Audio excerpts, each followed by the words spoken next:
What's up, everybody? Welcome back with Mike and Derek here. Howdy.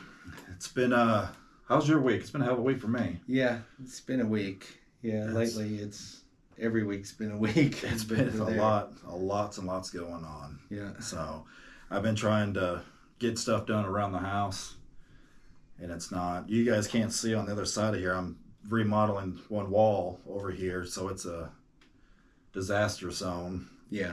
And then I got to work on the backyard and get it ready for the season. Yeah, we don't show that side because it'll ruin the Hollywood magic. Yeah. So. All right. Well, hold on. Before there's several things I want to bring up off the top of my head before I forget. Okay. And then we can just we don't have anything planned for today really. It's Sunday. It's your birthday. Yeah, it is. Happy birthday. Thank you. Appreciate it. He told me, "Hey, come over. It's my birthday. I'll have snacks." This is what he provided. It's a dog chew toy. These are the birthday snacks, and it's already chewed on. It's bacon flavor. Oh, is it? It's bacon flavor. Okay, I didn't want to be ungrateful. I'm sorry. That's way out of line. But your shirt, I like your shirt. I know it's Dodgers, that's your team, but it's green. It makes me think of House of Pain. It makes me want to get up and jump around. Oh shit! I didn't even think about that. I love it. Yeah, that it's is great. Awesome. Yeah. My neighbors got this for me. Uh-huh. Of course, I'm a Dodgers fan. This is for St. Patrick's Day. Yeah. But when I quit drinking, I couldn't drink. Yeah. Can't have green beer or anything, so they got me a green Dodgers shirt. That's great. That's a good alternative to other green liquids. That's right. That's right. Yeah, that's great. Man, I didn't even think about that, but it does look like the House of Pain. Yeah. I've met him, by the way. I know. Yeah, go ahead and tell the folks about that. Danny Boy O'Connor, one of the guys in House of Pain. So several years ago, my oldest daughter, she's born the wrong generation. She should have been born in the 80s. Mm. She loves 80s music, 80s movies, 80s everything. And the movie The Outsiders that have like Patrick Swayze, Tom Cruise, all of them in. Classic. She loved that movie, and they read the book in school. And we were traveling to California, and we heard, or Jessica saw on Facebook or something, Rob Lowe was visiting The Outsiders house in Tulsa. Mm. And at this point, I've never read the book. We may have in school. I don't know. I don't remember. Never seen the movie. Yeah. Never even really heard of the movie. Yeah. And for you guys out there listening, it is a classic. When I grew up as a kid, I didn't watch much TV. I was always outside, skateboarding, riding bikes. I used to ride a unicycle around. Oh, that's awesome. Yeah, believe it or not. I used to be always wanted one, but no. I want to try it as an adult. Yeah. But my reflexes and balance isn't the same. Okay. I don't know that I still want to try one, but I want to watch you try. You want to watch me try it? So, yeah, it could be interesting. So, yeah, I missed a lot of movies. I always hear, you've never seen that? No. Yeah. So, anyways, Hannah was telling us about it, and then we discovered that it was filmed in Tulsa. Mm-hmm. And so when we got back from vacation, Hannah wanted to go see some of the filming locations. And so without even me seeing the movie, I just did research on it. And another vlogger that we follow, Adam the Woo, he's done a vlog on the film location. So I went in this completely blind. She recognized everything. I didn't. Yeah. So we get home that evening. We watch the movie. Everything clicks. And then I discover that there's a Facebook page for the house. Mm-hmm. And Danny Boy O'Connor bought this house and was remodeling it to turn it in to make it look like it did in the film. And so I was thinking, it's like, how cool if I can get. We have pieces that we've bought in museums, and we just something we enjoy donating to the museum, and so I was like, man, I need a way in, because it's not open. And so I went on eBay and searched. Well, I found a couple 8x10 original photographs from filming that haven't seen the light of day. And so I bought them. And I messaged them on Facebook and was like, hey, I got these two photos we'd like to donate if you want them. Mm-hmm. And he's like, absolutely. He's like, you can mail it to me. Or I was like, well, actually, I only live 2 hours away. Would it be possible to deliver them to you?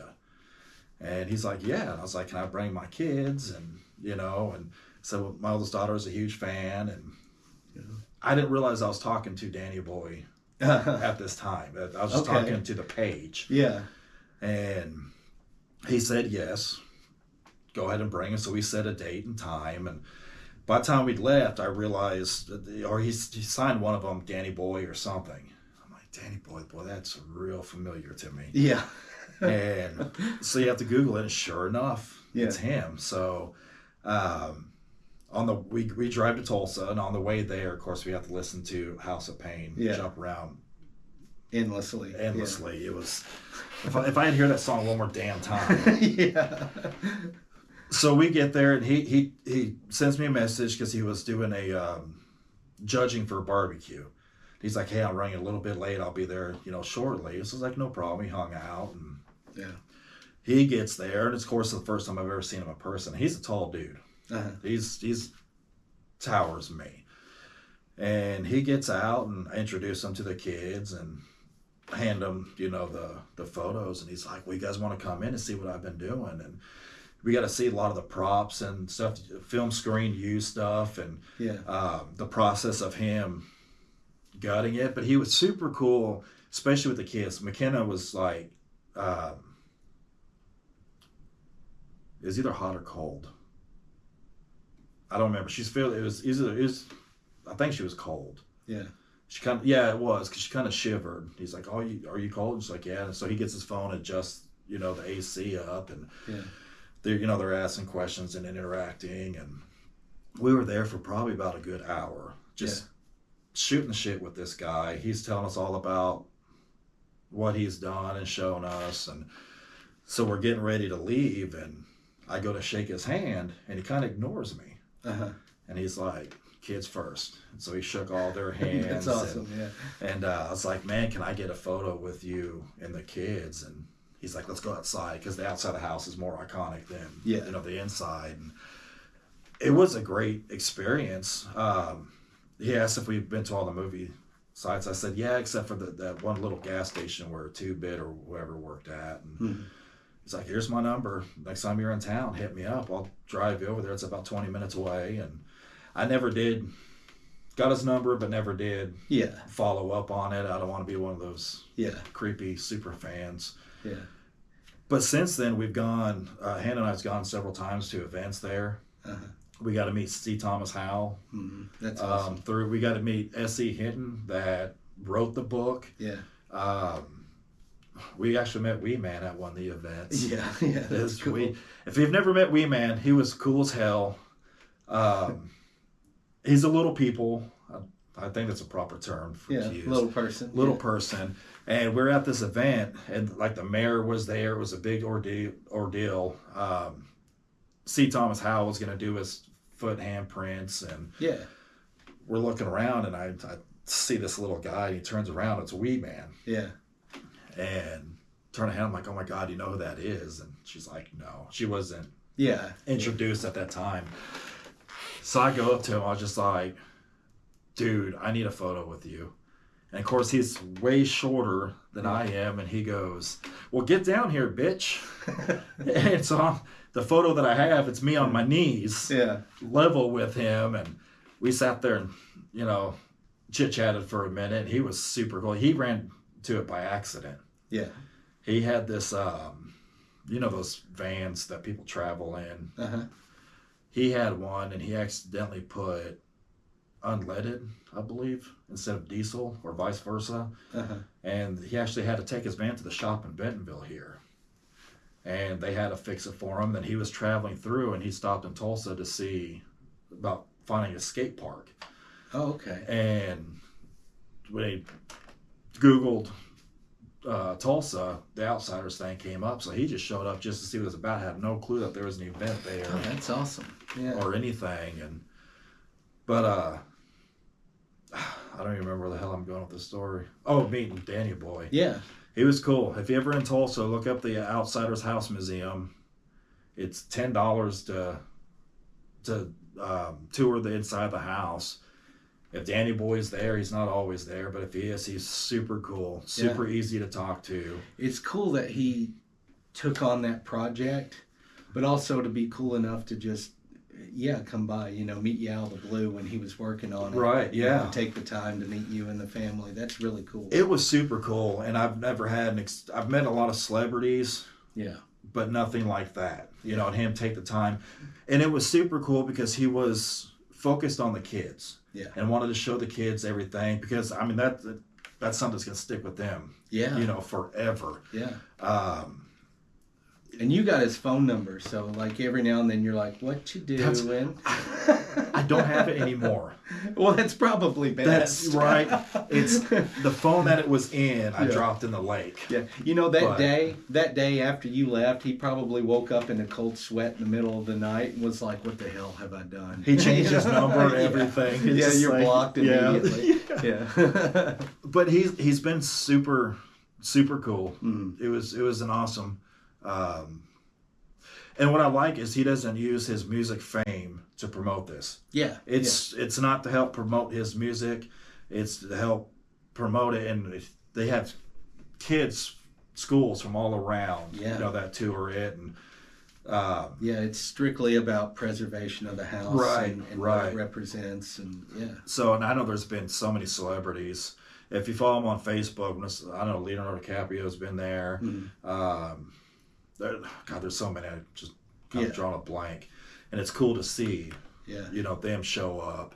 Ralph Macchio was there. Yeah. And we got to meet him actually. Yeah. Through the Outsiders thing. Yeah. So and he was cool. I got to chat with him a little bit. Yeah. Because I'm a Dodgers fan, and he is either Yankees or Mets. Yeah. I think you told me Mets. I think it was Mets. Yeah. And I was wearing my. We went to a book promotion when he wrote his book, and they incorporated the Outsiders because he played in there. And at the end, it was towards the end of COVID, to where they put him behind a table and we had to stand in front of the table, and it was literally like, take your picture, get out of here, type thing. Yeah. And I rolled up and I walked past him so Hannah can be here, and I was gonna be on the other side of him. I walked past him. I just said, "Hey man, you're awesome," and that was it. And they took the photo, and he goes, "Dodgers fan, huh?" And at that time, we were in the playoffs, and his team just got knocked out of the playoffs. And he sat there, and the whole waiting line, he wasn't talking to anybody other than like a hello. But we're having this conversation about, Dodgers, and the ushers are trying to get me out of there. And I'm literally like walking away, getting further from him, but he just kept talking to me. Yeah, that's awesome. And finally, he's just like, "Well, you guys have a safe trip back, and good luck to your Dodgers." And I was just like, super down to earth dude. That's cool. Yeah. I think he may have alien plugs. He hasn't aged a whole hell of a lot. Oh yeah, he looks amazing. Share a story with him when he was up on stage. They give the crowd a chance to ask questions. We had to do it online to see if it gets approved. Yeah. And one of my favorite movies by him is My Cousin Vinny. Love the movie. We went to Georgia where it was filmed. Yeah. So one of the question was, have you ever kept anything from your movies as like a souvenir? And lo and behold, he says he still has that can of tuna from filming My Cousin Vinny. And if you look back in my catalog, you'll see a picture of Ralph Macchio there. And we weren't allowed to record in there, but I secretly recorded some clips, and you'll hear the clip about him having the can of tuna. That's awesome. But no, some celebrities are pretty cool. And as a father, that's an awesome thing to be able to do that for my kids. Yeah. It's like memories, and Hannah and I really share the Outsiders memory stuff because we've done a lot. We've watched the movie at the Outsiders house. We've done so much with it. Yeah, that's really cool. So, speaking of celebrities, and this will kind of spin off into something I thought about that we might, discuss today. Today's your birthday, and you noticed this when we talked about it a while back. It's also the anniversary of Art Bell's death. Yep. And we kind of talked about Art Bell when Eric was here, about how he was the voice of paranormal radio and the unexplained, and just an amazing broadcaster. And you had even intended on your vacation to go by and see his grave, but of course things didn't work out. Yeah, it was in the realm of the path. Yeah. To go towards Area 51. It was about an hour out of the way. Yeah, Pahrump, Nevada. Right. Yeah. And but Jessica got sick. Yeah. And she had to be hospitalized, so we had to cut out certain things. But yeah. And Jessica and I was going to do a vlog. I missed this last week because there's just too much going on. But we're going to sit down and discuss the whole hospital thing with you guys because it was quite the hell of an adventure. Yeah. But anyways, go on. No, I was just saying, I know when you were planning your trip and you realized, Art Bell was out that way, you looked at the grave and you were like, oh, wow, he died on my birthday. Yeah. So I just wanted to not only give you birthday wishes, but give props to Art Bell today as well, too. Yeah. Just because he made such a huge impact on my life, for sure. And if you don't know who he is, look him up. If you're into the paranormal and Area 51 kind of stuff. YouTube is a great source. Yes. There are other online sources that have his old radio shows, but you can find some classic ones on YouTube that are just amazing. Definitely. It's a wormhole, but go down it because it's going to be fun. Yeah, definitely. And it kind of ties into what we were talking about last week with your visit to Area 51 and some of the things we talked about. And here's something I kind of wanted to throw your way today to maybe discuss and get your thoughts on. Last week we talked about Area 51 and Bob Lazar coming forward and George Knapp, the reporter, covering it and how, if there's information like that that's leaked out, there's probably a reason why. Somebody wants something out there, even if it's just a little bit to keep people interested or distracted, whatever. There's a lot of that, it seems, and there's a lot of distraction, and not just disinformation or bad information or information with a weird spin on it to keep people off the trail of something real, but it seems like there's a lot of distraction. And one thing I thought about was Hollywood's role in it. I mean, if you look at how UFOs and aliens and that sort of thing have been presented in motion pictures, in the early days, anything related to that was, people from Mars or people from Venus coming here and attacking. Mm-hmm. They were a threat, a very real threat. You get a little bit of the silly, friendly stuff from television, like My Favorite Martian, Mars Attacks. Yeah, Mars Attacks is a classic example. I love that. Yeah. Dumbest movie. Love it. But it wasn't really until we were kids that we were hit hardcore with friendly aliens. And aliens who were helpful and friendly to kids, E.T., yeah, Mac and Me, stuff like that. Batteries Not Included. A lot of weird, there was that movie Explorers. There's a lot of stuff related to the UFO and alien phenomena that really started being more, I guess, mainstream and acceptable when we were kids. Right. Yeah, you're right.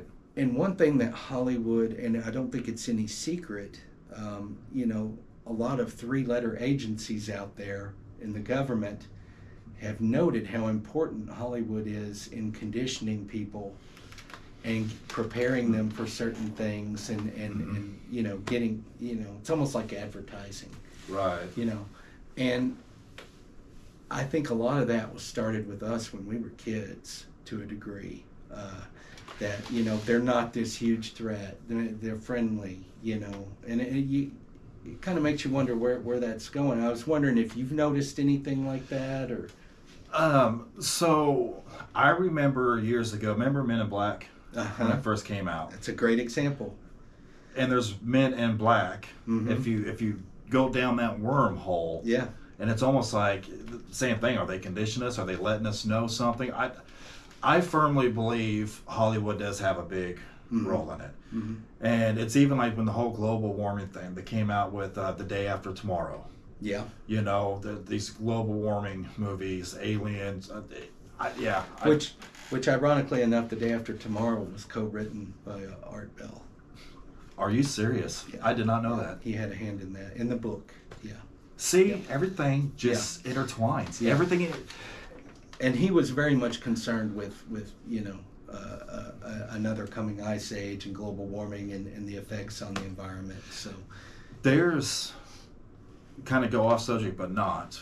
There's interviews with Charles Manson where he talks about stuff that is happening with that currently today. And these interviews were 60s or 70s and 80s. Yeah. But even Charles Manson has made comments about it. Also someone who was likely involved with some 3-letter agencies. That's a whole other wormhole. Yeah. To go down with Charles Manson is he was involved with government and it's the Hollywood, and that's a wormhole that you can spend a lifetime and still not understand it. Yeah.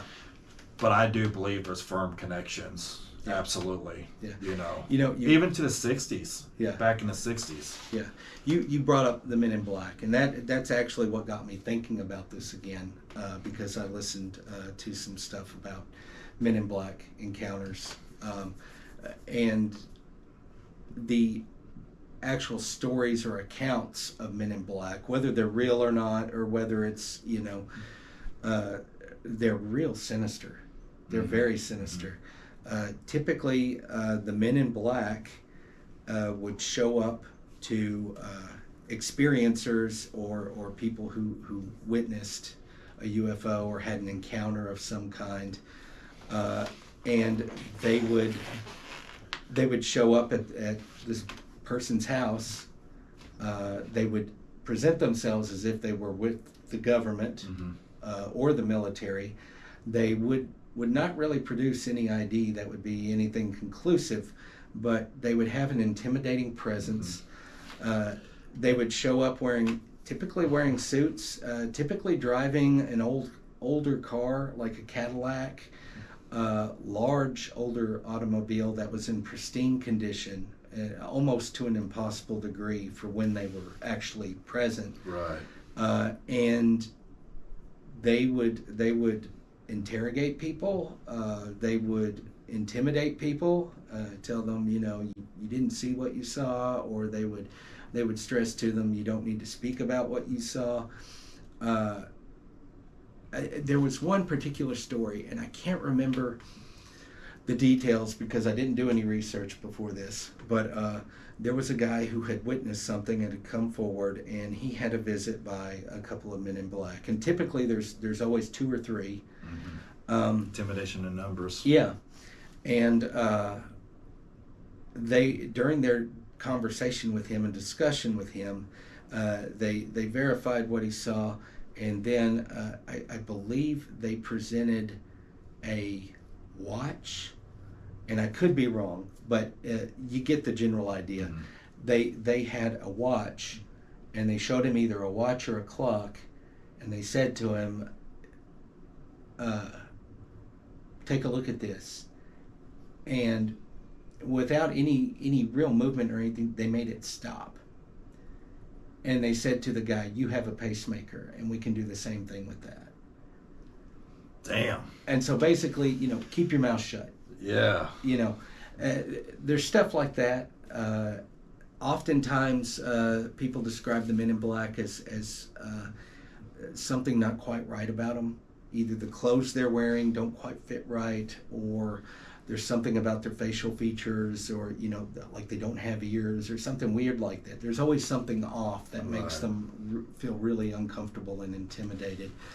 And it's it could be urban legend. It could be people with the government or a 3-letter agency coming to intimidate and keep people quiet about something they've seen that they don't want out. but there's always something just off about it that makes it seem like it's something more than human, something different. So it's an interesting thing. But with let's watch a movie about Tommy Lee Jones and Will Smith being silly, running around doing these things, right? And it completely changes the tone. It's no longer sinister. It's no longer even unsettling to any degree. It's mind. Yeah. It's mind, and these higher ups, not only in our government but in Hollywood also. I watched this interview with Billy Corgan and the Goonies guy, he's the one of the Corys, Corey Feldman. Oh, okay, yeah. So Billy Corgan's doing this interview, and they're talking about childhood stars and the corruption and the pedophilia. I saw the interview posted. I didn't watch it yet.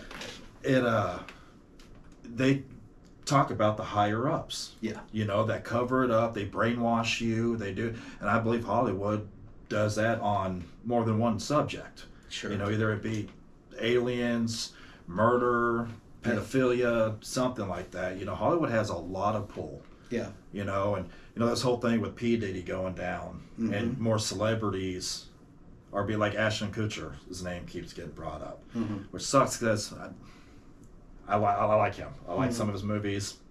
Loved him in The Ranch, but he's surrounded. Danny Masterson, good friends. He's serving time in prison. Yeah.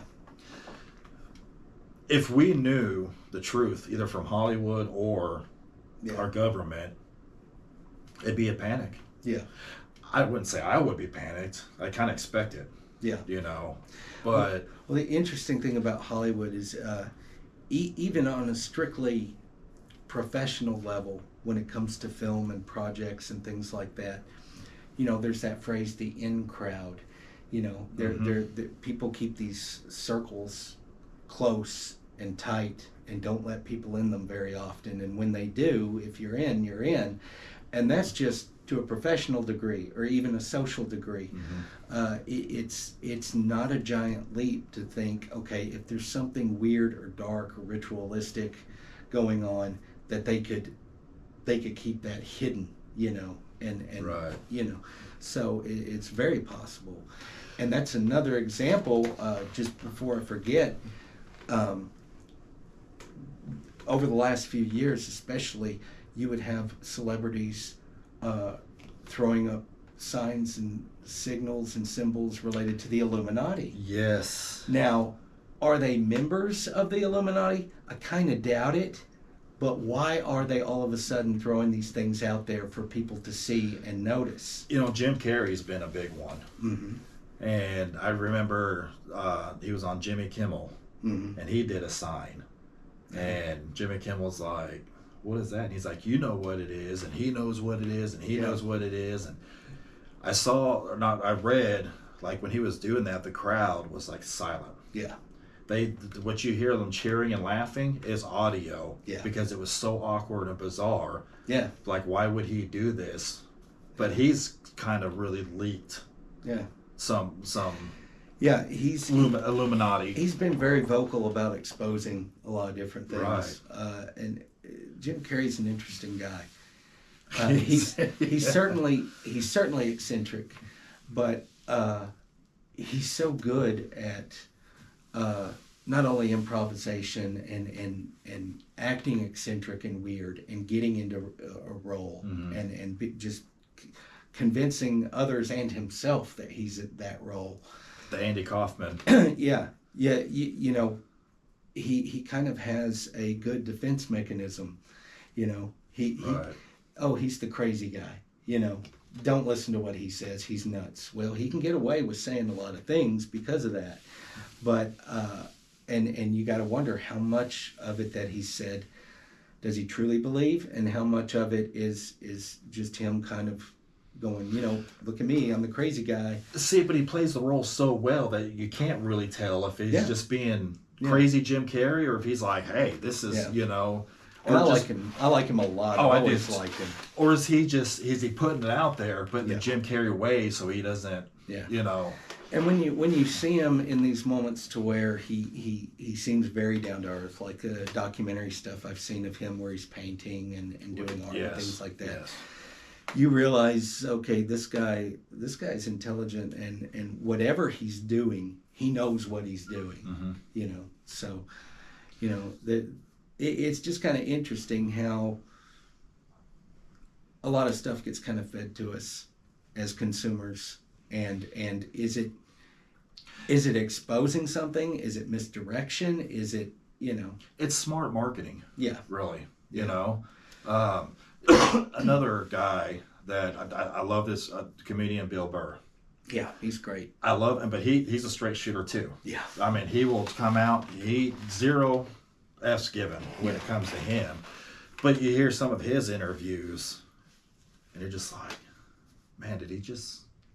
Yeah. But at the same time, it makes me feel like, okay, am I the crazy one because I'm trying to take it here?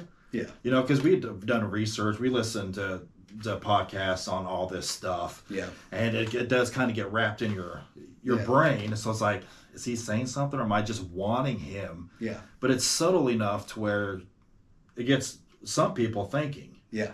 You know? Well, you know, when we were kids, and I know when I was a kid reading about this stuff, it was, the term for it was fringe. You know, it wasn't mainstream. If you believed in any of this stuff, you're a wacko. Right. You're nuts. You're out of your mind. And for the longest time, that narrative really worked to the advantage of people that wanted to keep certain things secret or certain things hidden. It seems like it's been less and less of that as time goes on. You know, there's hearings with Congress about disclosure of, they don't call them UFOs anymore, they call them UAPs, unidentified aerial phenomena, which me, I hate that. Well, to me, it's tantamount to calling shell shock post-traumatic stress disorder. Right. It takes a little, and you know, George Carlin talked about that particular thing. It seems to take a little bit of the impact away from shell shock. You know, it seems less an effort to be compassionate and more an effort to kind of smooth it out, make it not as bad or sound as bad. So UAP, it doesn't have the same stigma as UFO, you know. Let's change the terminology, but more and more it's in the public eye now, you know. And I think that a lot of the public is ready. Yeah. For, you know, all this disclosure to come out. Yeah. But the government is like the JFK files. Mm-hmm. I haven't looked at them, but I did see a podcast that's like, okay, they released all these files, but it really doesn't tell you any more than what we already know. Yeah. You know, it's just like, come out with it. Yeah. Just we can handle it. And I think the internet has created this. Uh-huh. You know, prior to the internet, I don't know what the hell the Illuminati was. Yeah. I know I've heard of it, but never really had want to dig into it until the internet. Yeah. Now the internet's going, and like even cold cases are being solved by just normal Joes analyzing. Yeah. West Memphis 3 is another one. Yeah. You know, there's so much. People are coming out, they're figuring stuff out. They're adding things together. And even like the radio shows prior to the internet are resurfacing again. They're putting puzzle pieces together, and the government needs to just come out with it. Well, the government's always going to have their secrets, and they're always going to have their ways of keeping them concealed and keeping people distracted.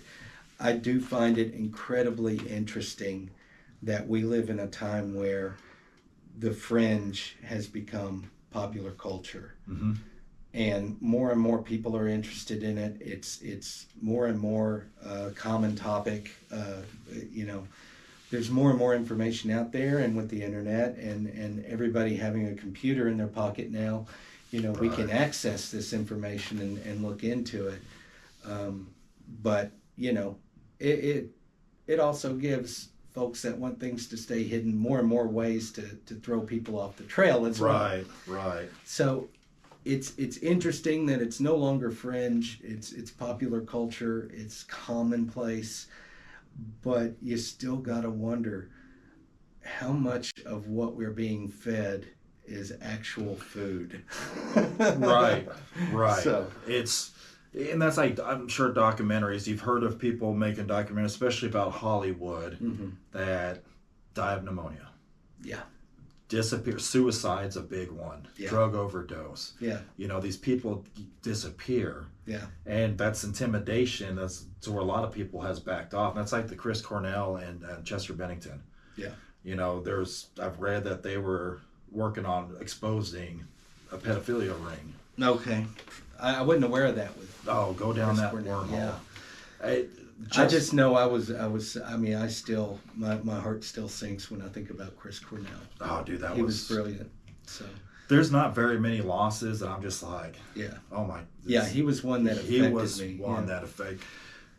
I love music. I love all genres of music. The grunge music. I mean, yeah. Leigh Stanley was another one. Yeah. That really bothered me. Kurt Cobain, I don't really remember. I remember him dying, but I don't remember it affecting me. Yeah. But anyways, going back to conspiracies and stuff. Yeah. This is kind of off subject. Okay. Related off subject. All right, run with it. Okay, so we were on vacation. I'm talking about my Facebook. Oh, yeah, good. Yeah, no, this is appropriate.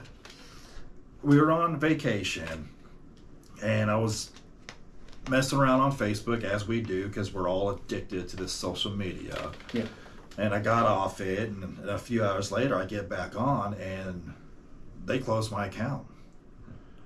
They said that I was being hacked into, or there's too many people trying to hack into it, and they wanted me to prove my identity. Mm-hmm. And by proving your identity, you got to send like a picture of your driver's license, social security, all that crap. Yeah, that's scary. And I'm just not willing to do it. And I realize somebody can find my social security number if they really wanted to. Yeah. But I just wasn't going to do it. Right. So I'm just like... Yeah, you never want to just willingly give that out. Right. So I'm like, just take my account. I'm fine with it. I didn't have years of photos on it. And yeah. I go on and off Facebook all the time. Yeah. When it comes to Facebook jail, Mike Ponji is like Mayberry's Otis. So if you're familiar with the Andy Griffith Show, Otis was always in jail for intoxication, and yeah, you're the Otis of Facebook jail. I'm a Facebook felon. Yeah. I've had my fair. I've pressed it to see how many times I can put in jail before they take away your account, and they do. They will. They did. Yeah. No, I pressed it and pressed it and pressed it. It took a long time, but they finally had enough, and so I let that count go to the wayside. Just like whatever, not dealing with it, don't care. So then I'm like, damn it, I need a Facebook because I do all the posts for Jessica. My wife has a page of updates with her cancer and all that stuff, and she doesn't like posting about herself. Yeah. You know, so I do all the posts, and in between I was doing a couple posts, and I'd be like, hey, this is Michael, you know, off of her account. And right. then also our YouTube channel. Oh yeah, this thing. Oh yeah. Yeah, it's. I have a page set up where we post videos on it, just like so. Those are only the two main, three. I love going through Facebook Marketplace. I have found some weird stuff, and I sell stuff also. So it wouldn't let me create an account with my email because it already exists. Mm-hmm. So I created a whole nother email account. Yeah. And so I tried to get onto Facebook, and it wouldn't let me use my last name because it's attached. It said the name's already taken. So I'm like, okay, I'm going to use my middle name, which is Blaze. Mm-hmm. And it kept telling me, it's like, nope, can't use that name. It's not your real name. Not your real name. Wouldn't let me use it. Yeah. I'm like, it's my fucking real name. Yeah. It's like, ask my wife. I get called Michael Blaze when I'm in trouble all the time. That happens on the daily. Yeah. So I got creative. And I put BLA space ZE. Yeah. Approved. No problem. Yeah. So I can't use Blaze. Yeah. So I don't know if they associate that with drugs, pot, whatever. I mean, I don't know. Yeah. But it is my real name. Mm-hmm. So I created that account with Michael Blase. Yeah.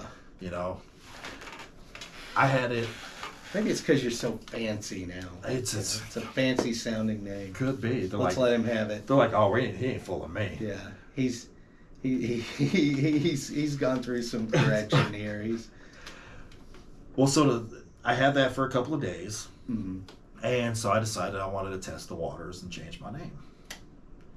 And so I'm not referred to as Grandpa. With my I want to be called Doodah. Yeah. And we got that from a movie, Surviving Christmas, with Ben Affleck. He had a grandpa named Doodah. Mm-hmm. That's cool as hell. We're going to Doodah's house. Okay.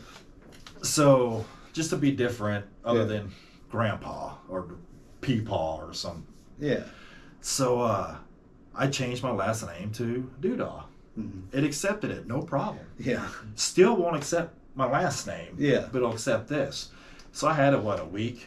Yeah. And then I log in and it took my account away, and it said that I violated Facebook's guidelines, but did not tell me what guideline I violated. Uh-huh.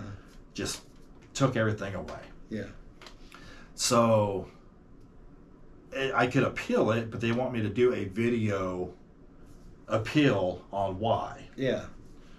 So I do a video appeal, but it's not to appeal it. It's more or less to tell them how shitty their guidelines are. Because at this point, I don't care if I have Facebook now. Yeah, yeah. You know, and so I kind of spoke my mind on all of it. And I let them know, like, some guidelines, I said, people's been reported for threatening people online. And you're like, oh, they're not against it. But here I changed my name because you idiots won't allow me to. So I hope whoever reviewed that video, I know my account's going to be gone indefinitely. Yeah. But I hope it made them chuckle a little bit, I'm sure. Well, to be fair, by this point, your mere existence on Facebook violates guidelines. I'm sure I have a thick file. It's been fun. It's been fun. So this morning, it continues, and I haven't told you this yet. No. So my wife and I we have each other's Facebooks on our phones where you can switch accounts and stuff like that. I think all married couples should be able to do that.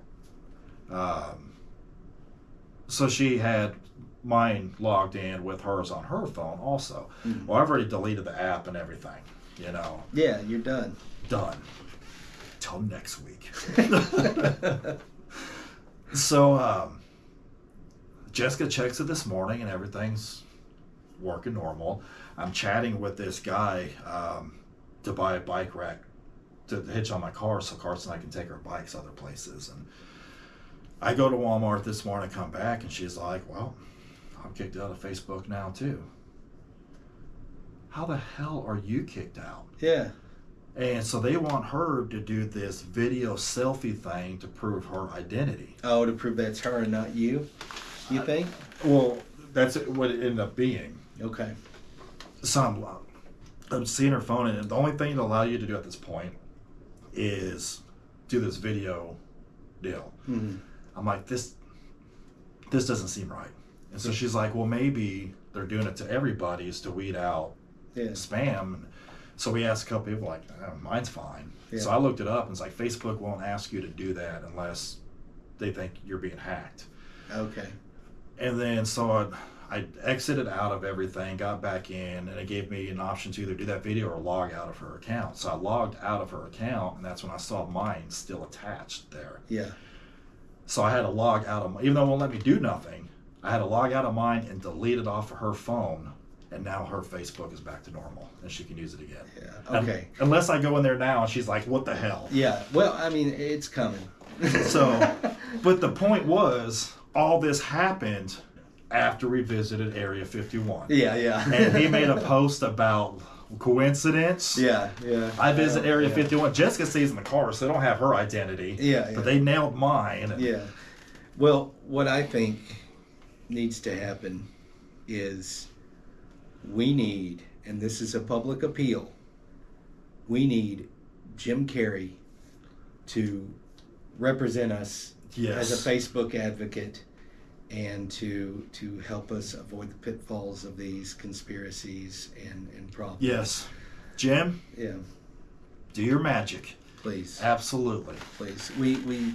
we've loved you for a long time, Jim. It's not just Ace Ventura. It's not just In Living Color. I mean, Once Bitten and Fire Marshal Bill. Yeah, Fire Marshal Bill was great. Oh my goodness! So my dad used to watch that back in the day. My God, I gotta love it. What's your favorite Jim Carrey movie? You gotta pick one. I don't want to say Earth Girls Are Easy because he didn't really have a whole lot of dialogue in that one. But I loved Jim Carrey's stand-up in the early days too. Oh, yeah. He's great. Gosh, he's a great impressionist. Yeah. Oh yeah. It's hard to say. I mean, it's really hard to beat Dumb and Dumber and Ace Ventura. I mean, if you're gonna watch a comedy, in my opinion, just get stupid with it. That's my favorite. The slapstick and Dumb and Dumber's mine. Yeah. Ace Ventura, the first one. Yeah. Close second. Dumb and Dumber. Jessica and I have actually been to the Dumb and Dumber van. Oh yeah. Years ago when we got married, we financed everything ourselves. Didn't have much money. I was 20 years old. She was 21. She had to buy my booze, my beer on her honeymoon because I couldn't. I wasn't of age. Yeah. But Branson used to have a museum called Burnett's Hollywood, and they had the actual van there. And when we went, they weren't real busy, so they opened the door for us and let us compare the scratches and all that stuff to the movie. And I thought that was cool as hell. Yeah. Dumb and Dumber's a classic. Well, just to bring everything full circle, because we're probably running long at this point again. Listen, I didn't tell you, but I just accept the fact that our vlogs can be between 40 to an hour. Yeah, we really want to get them down to 20 minutes. It's going to be impossible. Yeah, that's impossible. Shooting the shit and just talking, it's impossible. And we're idiots. We don't know how to read a clock. But to bring things full circle, it is pretty interesting as well that Jim Carrey was in The Truman Show. Yes. And that was all about perception and reality and orchestrating reality for manipulating people. everything. And so God, that was a great film too. It's kind of interesting. That's been the theme for today. So pretty good one, just winging it. So Truman Show was a good flick. Yeah. So have you ever thought about maybe you're in the Truman Show? Well, yeah. I've thought about it. After seeing that movie, just like, wait a minute. Yeah. Well, more and more people are talking about simulation theory, and we live in a simulation, and to a great degree, whether that's true or not, we kind of do, because we're manipulated by advertising, Hollywood, everything else. I mean, reality is, for the most part, what people have told us that it is. Right. So that's even, if you want to go down that hole, the Mandela effect. Yeah. It's like the Fruit of the Loom. Yep. What do they call that? Cornucopia, or some people say exists, some people say it don't. We're manipulated. Everything we do, we're manipulated. Yeah. All the way to the foods we eat. This is healthy. We're manipulated. Yeah. Mandela effect's another fun one we'll have to talk about at some point. Oh, definitely, dude. I love that one. I love the new ones. All right, guys. Well, appreciate you guys watching again. Thanks a million. We had a comment from a viewer on our last video. A lot of the comments we have are people we know personally. Mostly, yeah. But we got a comment on it. I think they're just happy because they don't have to listen to us in person do this kind of stuff. I know, they can do it whenever they're... Yeah, and they're like, I'm going to just scrub through this. Damn, I need to sleep. Yeah. Let's play this. But what was the comment? I don't remember word for word, but it was very positive, saying thanks for I didn't know some of this information. Thanks for posting it. Okay, yeah. That may have been somebody I know, because I had a coworker say, yeah, I didn't know some of that, and I love that. Okay, then it may somebody you know, so I didn't know. But seriously, comment. Yeah, please. Ask questions, because the more comments that we get, I would like to do vlogs on questions. Yeah. Once we start getting enough questions or even comments, to answer them or to spin off of them or whatever. So hit that like button. And if you're falling down a particular rabbit hole or surfing a particular wormhole and need some company, pull us in with you. Let us know. Yeah. We'll explore whatever. We're in a spider web of wormholes, so there is no limit. Yep. But appreciate all the support. Thanks for listening. We will be back on regular schedule with Jessica. Good. We will release a video. I say Thursday. I've been doing it Monday nights and Wednesday nights because it's easier to do at night than versus in the morning. Because downloading all this takes a couple hours just to do that. So, but all right, have a great week. Be positive. Be nice to people. Not Ellen DeGeneres nice, but nicer.